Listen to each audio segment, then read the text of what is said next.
Are we ready to have some fun? Ready. You're probably always ready to have some fun. Pretty All much.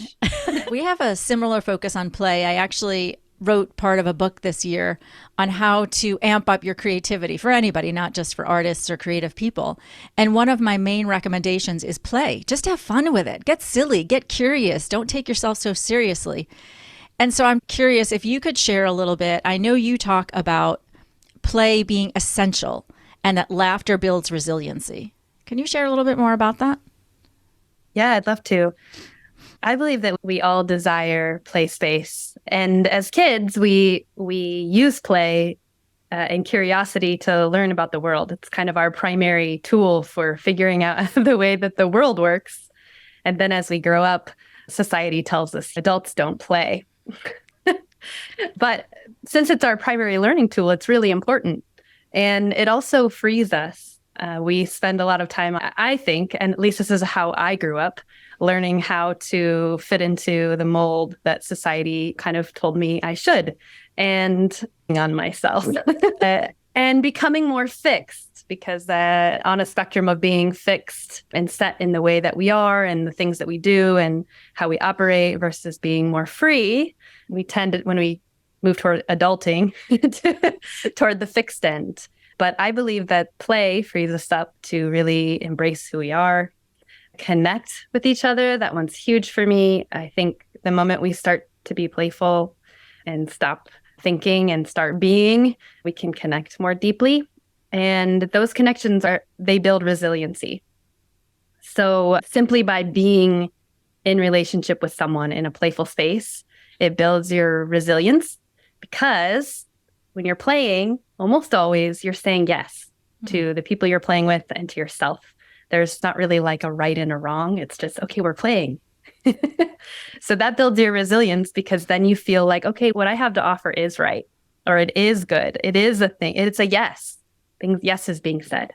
So I think that builds resiliency for us in community. Well, now do you understand, everybody, why I needed to have her on a Hell Yes show? Because we are all about kicking should to the curb.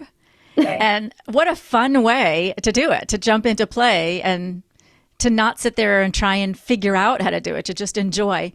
So to your point, though, a lot of adults, I'd say probably the majority even, don't play very much unless they're playing with kids or a dog or something like that. And so to just get into it naturally, I think probably doesn't even feel natural anymore. How do you suggest that adults actually incorporate more play in their life? Do you have any ideas on that one? Well, that's a great question. Yeah. So, well, simply saying, I'm going to play now, I'm going to be more playful, is an invitation. So play almost always, when I'm working, I'm inviting play, because we need that permission. So if you say to yourself, okay, it's okay for me to play, and then move around in the world with that sense of playfulness, or even with, like, for me, what opens up play the most is curiosity. So if I stop thinking about what I should be doing or shouldn't be doing, or should be acting or shouldn't, and I start seeing people, so really seeing them, like right now I see these amazing glasses and they make me want to have my own glasses. So finding things I'm curious about and that I really see in other people and in my environment. And then what's the game there? Ooh, those glasses they're like binoculars. Or it could be anything, but just being more curious. I think curiosity tends to allow us to see more clearly, because we're actually looking and we're actually listening. Yeah. And to your point, we're looking and listening with an openness, right? We often look where, well, yeah, I see those glasses, they're glasses, right? But it's like, what's going on? And what do those mean to her? And where did they come from? And for those of you that are listening, I'm wearing very large, sparkly, rhinestoney glasses.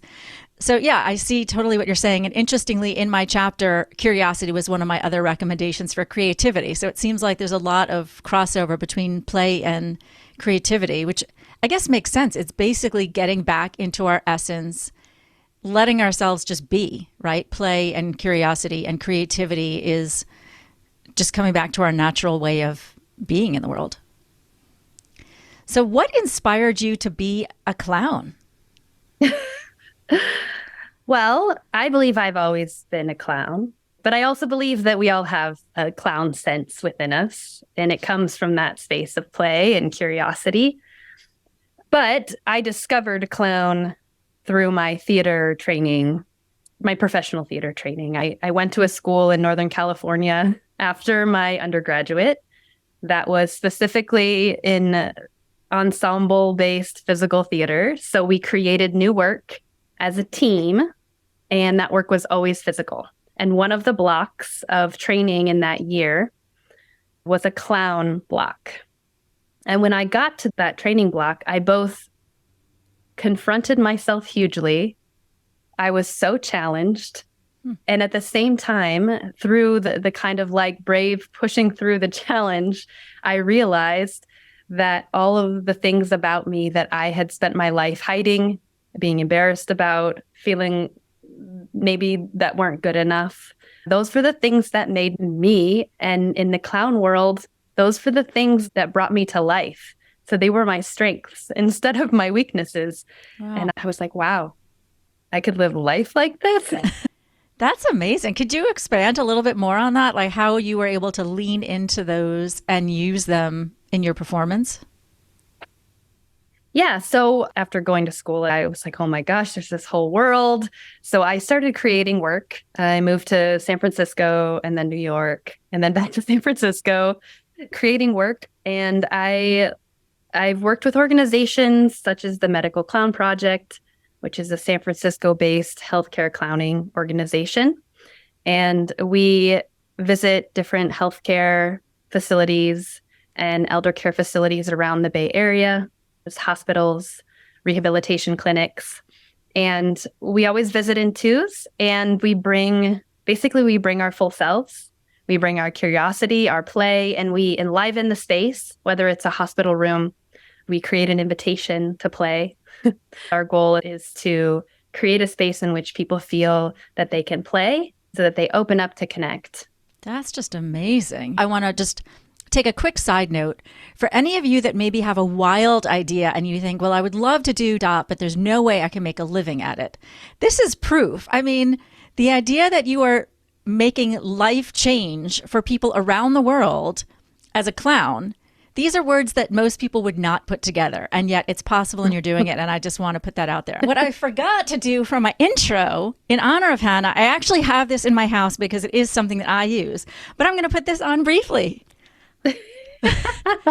Yay! Right now, I have a big, obnoxious red clown nose on that I actually bought. There's a local drugstore that does this as a fundraiser, and I love buying them in bulk to give out to people. I mean, because what's better than putting something ridiculous like this on? It's not very comfortable, so I'm not going to keep it on, but I had to at least show my support for the clown world. Thank you. That's beautiful. So how did you get involved with the international? Is this something that you sought out? Is this well known in the clown world? The clown world is fairly small. Not surprisingly. Not surprisingly. And because although that it is possible to make a living, it isn't that common. And like myself, I supplement with teaching. I'm a teacher also. But international travel has always been something that I've loved. My grandmother is kind of my inspiration as an artist and as a human.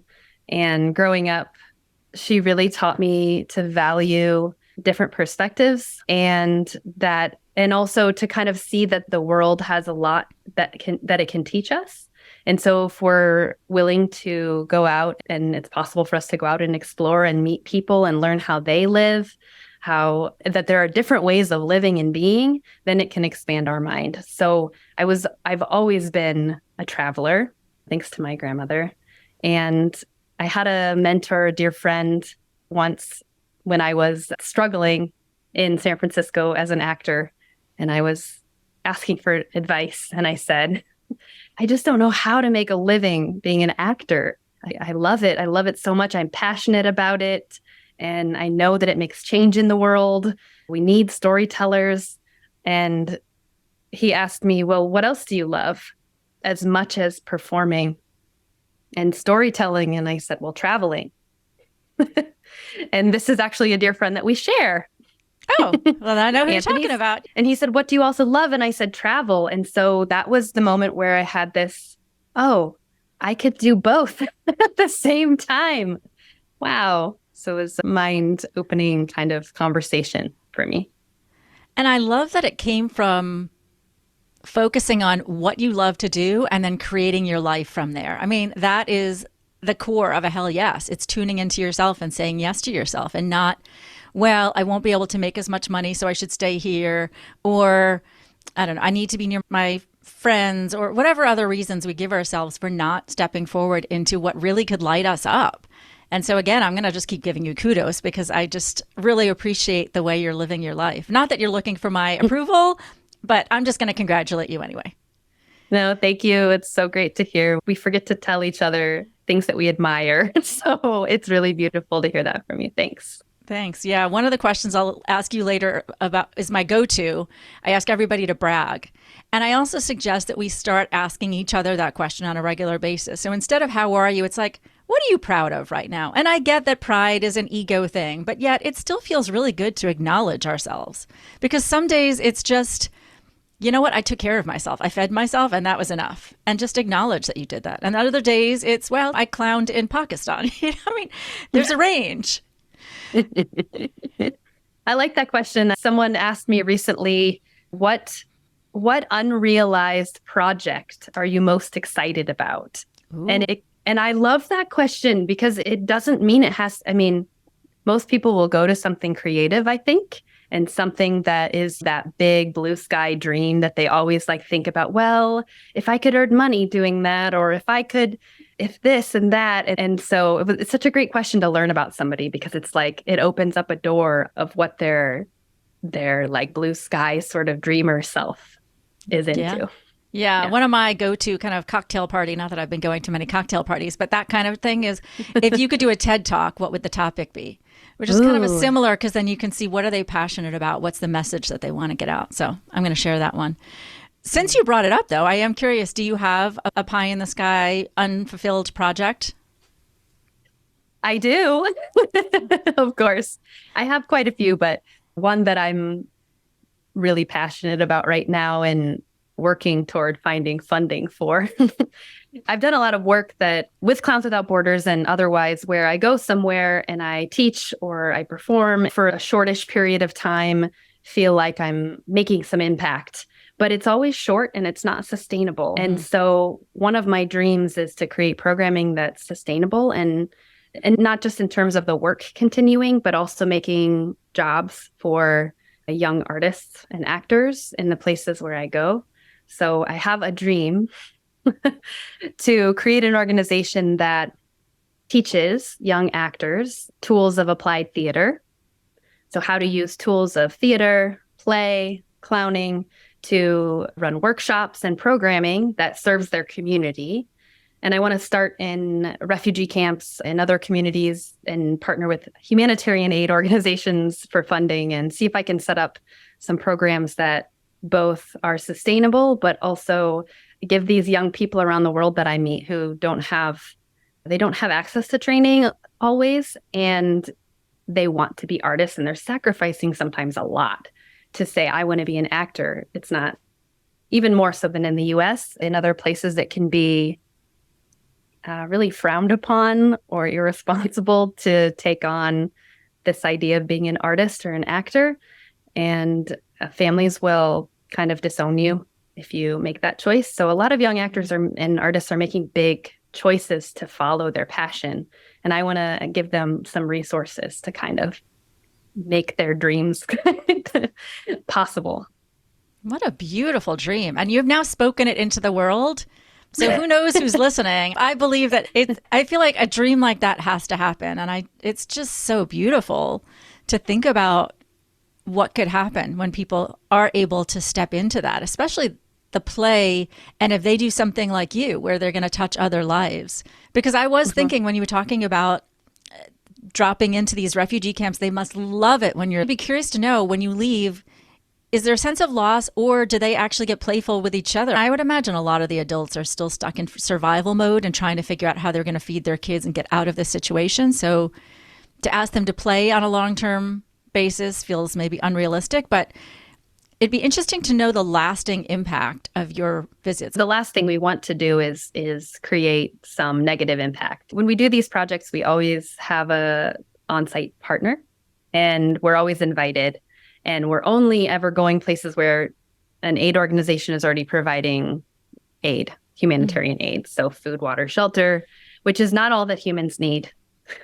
No. And yeah.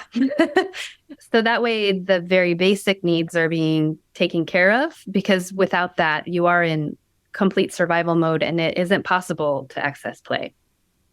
So then we can create a space where kids and families can maybe enter into a little bit of play space. And we have received a lot of feedback that after we leave, the kids are running around playing the same games that we had played with them while we were there, or like reenacting bits of the show that we performed. But it would just be so nice to leave something more. So here's a good example. I worked at Tongagara refugee camp in Zimbabwe. And while we were there was a youth-led organization, a bunch of kids in their 20s who had lived at Tongagara for most of their lives. Almost all of them had lived there. It was their home. And they had formed this organization to serve the youth in the community. And while we were there, they really wanted to learn what we were doing and they wanted to take classes, and we just didn't have time.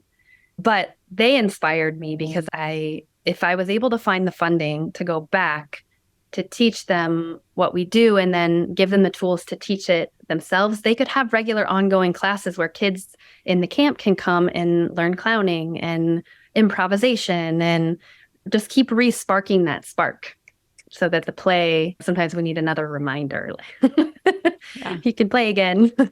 When kids are having fun, adults take a deep breath and they can find a little more freedom, even in a space of insecurity.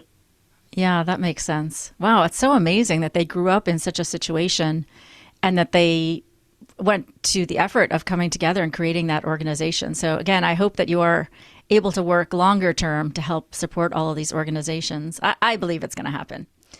Thank you. We're just going to put it out there, and the timing and the people and everything is going to work out as it needs to work out. So I know humans are humans and play is play, but I also know that there's probably different cultural contexts. And so as you're dropping into these different spaces, is there anything you need to do to actually prepare, or do you just tap into the core humanity of everybody and are able to just act somewhat the same in all of these situations? Great question. So the beautiful thing about the clown is that they're in the moment all the time. So, and I'm clown even when I'm teaching because clowning has taught me so much about how to be present and how to listen. And I'm still learning and will continue for the rest of my life. But the clown shows up in the situation, sees it, feels it, and responds in a way that matches what's happening. So I've learned so much through being in the hospital because you, as a clown, have to show up and you can't blast into a room and just, here's my show. That's not what we do at all. We knock on the door. Sometimes even before we knock on the door, we pass the door and just kind of sense what's happening. And then we'll knock on the door and then we'll ask for permission. Do you think we could come in? And so empowering them. And then once we're in, continuing to listen and see what's needed here. Does this person need a conversation? Should we do a little physical comedy? Maybe they're not up for talking. Like, how do we get in so that we're making that play connection in a way that's right for the moment? And so I guess to loop it back around to your question, it's different in every single moment, no matter what culture or context we're in. And it's just a game of just being as present as possible and listening and putting whoever you're playing with first or in the driver's seat. Thank you for sharing that. I can feel my heart warming. I got the visual of you and just imagining that people in the refugee camp or in a hospital and the state that they're in, and to not even just a clown, but to get an unexpected guest who's there to attune to you and provide you with a bit of relief must feel wonderful to people. And then to take it to the next level and have it be potentially a silly gift of play and fun and connection in that way. So I'm glad there are people like you in the world. And I was actually curious how it has affected your life, because I would imagine being a clown is not just a compartmentalized, I'm a clown and now I'm not. And so you started to share it's helping you learn listening and presence. Are there other things that you feel like clowning has brought to your full life? Definitely. The clowning has changed. I mean, in some ways, I've always been a clown, of course, but it has changed. Being in that space has changed the way that I see the world in so many ways. I am still learning this lesson of not being in control, which I think many of us spend our lives trying to be in control of our situation, to plan every moment, to micromanage our lives so that we're getting what we want. And we have these goals that are so perfectly oriented. And that's me. I have been a type A sort of go-getter, make things happen kind of person my whole life, very goal-oriented. And as I really started sitting into being a clown, it's exactly the opposite. The clown is in the moment, ready, listening, and responding to whatever happens. And there's no past, there's no future. It's this beautiful space of whatever is, and whatever is the game. And so it's so freeing for somebody who has tried to manage everything. And it's made me realize that that kind of control isn't possible. There are forces greater than me, and I can't. And I have damaged relationships in the past. I've probably made the wrong choices, just trying to have that fierce grip of control. And the clown has freed me of that. So in addition to also becoming a better listener and being more present and playful and seeing the beauty in the world, that I would say is the biggest lesson. Hannah, you cannot control. Relax. Yeah, thank you. You're talking to I won't even say reformed control person, because it is still a journey. But I also appreciate you sharing so vulnerably that it's gotten in your way and that it's affected relationships and things like that, because I'm sure that there are many, if not most of us, who have struggled with this control thing. And it is hard to admit, because especially if we think we're doing the right thing in the moment, like, of course, this is the way it's supposed to be. And then you see that, no, it's not the way it's supposed to be. It's supposed to be however it is, right? And so it's also fascinating. I don't know about you, but to me, when I get a physical sensation about something, that's when I can learn it. So when I get to like truly embody something, then I learn it in a different way than if I understand it with my head. And so the fact that you get to actually be the clown, you have this alter ego that you get to step into and feel in your body what it's like to be in the moment, to listen, to not have control. To me, that would be just a really wonderful experience, to feel like, okay, this is what it feels like. I get it now. So then when I'm not in that space, I can feel the difference. Oh, wait a second. I'm tensing up. I'm trying to control this. Where's my clown? Let me bring it back. So I actually may embrace a little bit of this alter ego clown. And because it also, coming back to your idea of curiosity and play, feels a lot more fun than just telling myself, you don't control. I mean, there's other things I'm doing and just trusting and allowing and opening and catching my thoughts. But I think stepping into a playful clown just makes it more fun. Oh, I love that. It definitely starts to leak. I don't really think of necessarily of my clown as an alter sort of personality. It's just part of me that I can like jump into the energy of. But the longer that I've been doing that, and the more I'm doing it in any period of my life, the more it leaks over.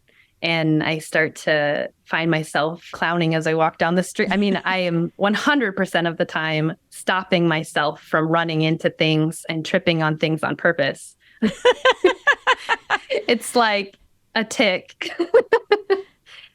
But it's also beautiful because it keeps you present. So I love that. Yeah. And thank you for that shift to point out that it's not something you step into, it's you. And it's just, it feels like actually it's almost like a dimmer light. It's always there and you're always clown. And then all of a sudden when you're performing, it's on full brightness. And when you're having a serious conversation with a friend, it's there, but it's just a little bit dimmer. So Exactly. Yep. It's that invitation. Now's the wrong moment, Hannah. You're in a very important job interview. Don't run into the door. maybe you can be clowning and silly in a different way, but yeah, maybe don't hurt yourself and go flailing into the door. Unless you're actually interviewing for a clowning position, in which case, hell yes, dive in head first. Exactly.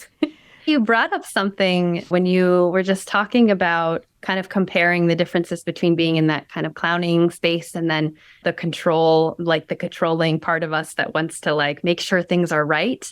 And that I just wanted to say that one of the other gifts of clown is letting go of this societal idea of failure, which is so limiting for it. It just this idea that there are things we can do that we will fail at our life. We will fail. We are a failure. And the clown messes up all the time, trips on things, runs into stuff, does things the wrong way, and bounces right back up. And so being in that space of play and curiosity as the clown, you can start to let go of that failure thing. And then there are less limits because if you're not so worried about failing, if this idea of this failure idea can go away a little bit, then you'll be braver, take bigger risks, be a little bit more courageous in the face of things. So I love that about clown because I think we all have this capacity to do so much, like so much good in the world. And we stop ourselves by worrying that we'll mess it up.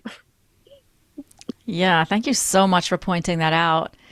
And what's coming up for me also is my brain was going in a different direction as you're talking. I was present, but there's also this, like the curiosity that's coming up. Like you can look at a clown and just see the clown and be like, oh, well, they're having fun and they're doing their thing.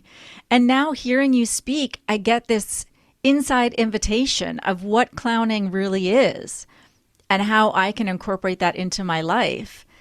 And so it's just a different way to look at everything with this wide open, again, curiosity of what is that thing? What is it like to be a dot or to act in a certain way or to celebrate a quote unquote failure? I actually took a class years ago and she encouraged us anytime we made a mistake to clap and cheer and go wild for ourselves to rewire that sense of, oh, I shouldn't take mistakes, or if I took a mistake, it's bad and I shrink and I'm not good enough and I'm not successful. Instead, it's I am successful because I took a chance, right? I am successful because I did something new, and woohoo to that. So thank you for bringing that up. Because yeah, I don't know if it's all cultures, but definitely in the US, we are so focused on achievement and success that failure is seen as bad. And yet to get to that point, you're going to fail, hopefully, because it means you're trying things and just try the next thing. Doesn't matter. Exactly. And you'll never know if it's the thing unless you do it big and fail at it or succeed at it. And then if you fail, then you're like, okay, well, that's not the thing. Let me try something else big. Yeah. Or maybe it's just not the thing right this moment, right? Right. Maybe it's just the timing and you have to do something differently. So I appreciate that reframe. As you step into these spaces, going into a hospital, going into a refugee camp, I mean, those are heavy situations. How do you care for yourself as you're stepping into that and then afterwards? Well, I've gotten better at this as I've continued to do the work. But I will say that this, just as we kind of talked about earlier, when you're in this space of the clown, you have this very in the moment, being present in the moment thing happening. And there's no past and no future, which as a human, of course, I'm a human who is a clown and I can see the future and I can see the past. But when you're clowning, when you're in that moment with another person and connecting, so much beauty is created just in that deep connection, so much depth that I find that even though it's a difficult situation and I have a huge amount of empathy and compassion and emotions that sometimes come up, that I can move through those in the moment and they aren't about me. I'm in service to the moment, to the person. So me taking on their situation or their emotional state or their physical state or whatever is not being in service. And so to the best of my ability, I am more and more able to just be present and connect and give what I can in that way. And sometimes it's hard to see, but I would rather see something that exists in the world than hide from it. And it's already there. It's there whether I see it or not. Mm-hmm. But at least I'm not hiding from it. And I'm doing some small part using the things that I've been given as tools. So I hope that answers your question. Yeah, no, it definitely does. I'm taking it in. And because it's making me think, how can people who are in caregiver roles or parents or teachers, anybody where it could be a challenging situation and you're trying to be focused and present with the other person, how to be present and not take on so much that it affects you. I would imagine parent is harder because it's your child, but at the same point, kids are going to go through things and you need to let them go through things. Spoken from a non-parent, so don't judge me. But yeah, I was just thinking about that as you were talking of, again, being present and processing, because I need to keep the show moving. So I can't just always be 1,000% present, not thinking about the next question. But yeah, I think what you're sharing is helpful for people that are not just showing up and working in a hospital. So thank you. So you're clearly extraordinarily creative. I'm curious, do you do things to keep your creativity sparkly, fresh, and new? Or is it just such a bubbling force inside of you that it is constantly coming out and you don't actually need to do anything to nurture it? Ooh, bubbly, fresh. Yeah. Well, two things came to mind when you said that. And one is that I find myself constantly throwing balls up in the air. There's this kind of stereotype that clowns juggle. And I am a poor juggler. I don't fit most of the clown stereotypes, but I do throw balls up pretty much constantly to make creative work possible.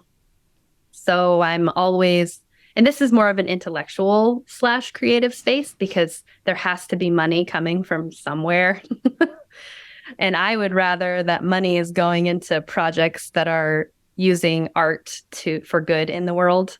So I'm almost always throwing balls up, whether they're grants or email connecting with people who I feel like might be good partners in the future, or having coffee with someone, or there's all these sorts of balls that I throw up with the idea that some of them might come back down. And then once they do, then the creative process can start in full. But I'm pretty creative all the time in the sense that I'm blessed to be doing work. All of the work that I do at this point in my life is my hell yes work. Well, maybe I shouldn't say all, because there's always more. You can always move more and more toward a hell yes. But all of the work that I'm doing is work that I have said hell yes to, and that is, I hope, helping me to continue to grow as an artist. So I'm being creative a lot of the time, but I do have this desire recently in my life to challenge myself to be more creative in different ways, to step outside of my comfort creative zone. So that's kind of on the horizon of me thinking like, okay, how do I do that? I have a studio in downtown San Francisco if you want to fling paint.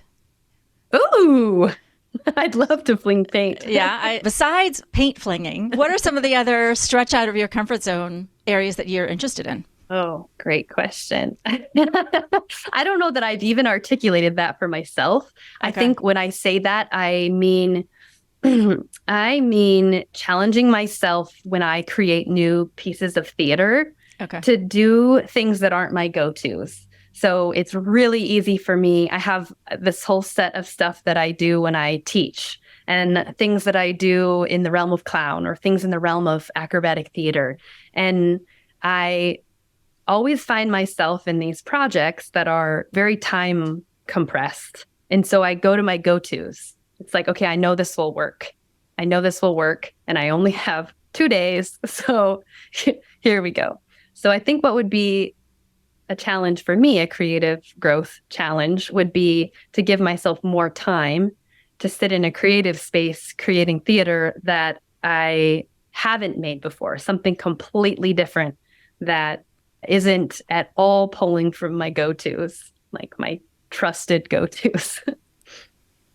Got it. That makes sense. I appreciate what you were saying about all of these different ideas, because between the podcast and painting and some other things, I'm all about creativity. And I like the idea of just reaching out to different people, not even with an idea in mind of here's what I want to create, but hey, do we want to play together? Do we want to create something and then see what evolves? And just sparking little, I don't know, fires or sparks of creativity in different directions and just flinging it around and throwing those balls. I also am awful at juggling, but since I'm not a clown, I'm not really expected to be good.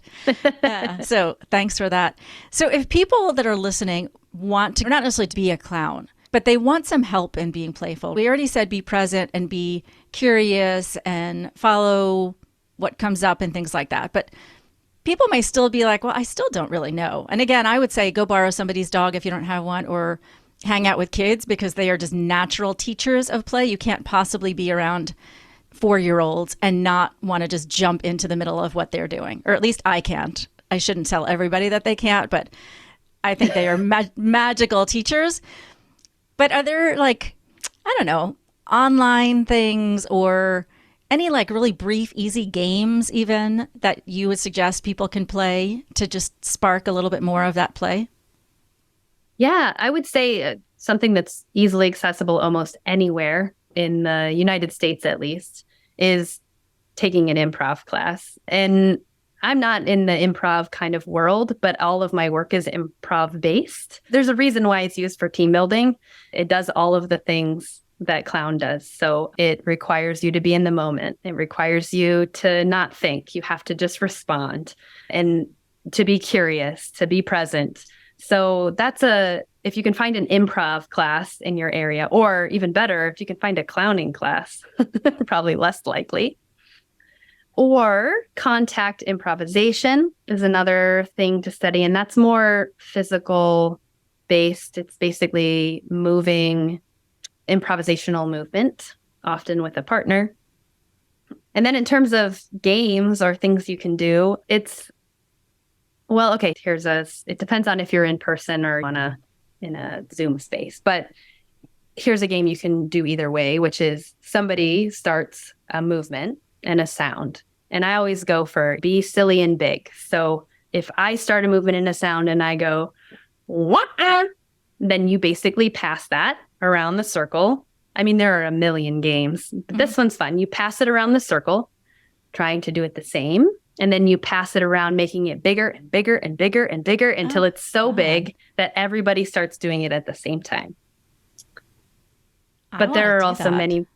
That sounds fun. We may actually have to bring you back and do one. It's going to have to be live or something so people can participate and join in that fun. Thank you for that idea. All right. I'd love to. Yeah. It's that time. We're going to get you to get your brag on.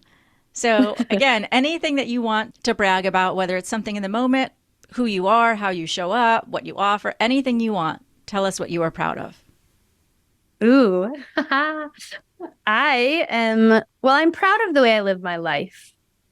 I am proud to be someone who doesn't always listen to what society tells you and follows their passion and heart, and I believe strongly that will lead you to doing good in the world. I will acknowledge some amount of privilege as well. But in terms of bragging, I just found out that I'll be receiving a Fulbright Specialist award to Zimbabwe. Woohoo! That I'll hopefully be making happen in the summer. And I'm accepting a job at Vassar College in New York. I'm moving into a different kind of phase of my career, and I'll be accepting a job as a professor of acting and movement. I'm excited about that as a platform for continuing my teaching and research work in a more formal, less disorganized way. Well, now I wish I was 18 because I want to take a class with you. Damn, those are Such amazing brags. Thank you. I mean, the first one, basically, you said, I live my hell yes life, right? You said, I show up for myself. I say, the hell was should, and hell yes to me. And so rock on, and please go sparkle that around the world so that we can get more people living that way. Because when people are living that way, then they're going to be lit up and light up the next person. And the idea that, woohoo, that you got another Fulbright award is just unbelievable. I mean, they basically just say, here's the wallet. When do you want to go and where do you want to go is what it sounds like. Oh, I wish it was that easy. Third one. That's like unheard of. I've never heard of anyone getting that many Fulbright awards. And so, yeah, that, and in Zimbabwe, you already did work and now you're going back to the same place? I'll be teaching in Zimbabwe at the same, well, my last trip to Zimbabwe was a Clowns Without Borders tour. And I did a clowning tour. This time I'll be going to teach. There's a physical theater academy in Harare, and I'll be teaching there. And then hopefully starting to launch the wheels of this project that I mentioned earlier, teaching young artists to teach at the Tonkagara camp. Wow. Let me try to sneak in some work while I'm there. To think about the fact that you're helping young minds embrace being themselves, being present, following their dreams. I mean, what more could you want in a college professor? I'm a little jealous, I got to say. I'm not a really jealous person, but I'm a little jealous that they get to have you. Come join us. Come on out. Yes. Well, this has been such an absolute pleasure. Thank you so much for being on the show and sharing. And I would love to have you back. And I'm looking forward to flinging paint with you. Oh, the pleasure is mine. Thank you for having a platform for people who are saying hell yes. I think that's such a beautiful, beautiful thing. Thanks. How can people find you if they want to see what you're up to? I have a website. It's hannahgaff.com. So HANNAHGAFF.com. Or you can find me on Instagram. My Instagram handle is acrojester. And there are some very fun pictures I can attest to. So go check her out. Great. I am so grateful that you're part of this powerful hell yes movement of women who are breaking barriers, defying expectations, and living life on their own terms. I have some awesome episodes lined up for you, so don't miss out. Subscribe and spread the magic. Share this show with somebody who needs a hell yes boost or post it to your social media. And always, stay brave and true to your hell yes.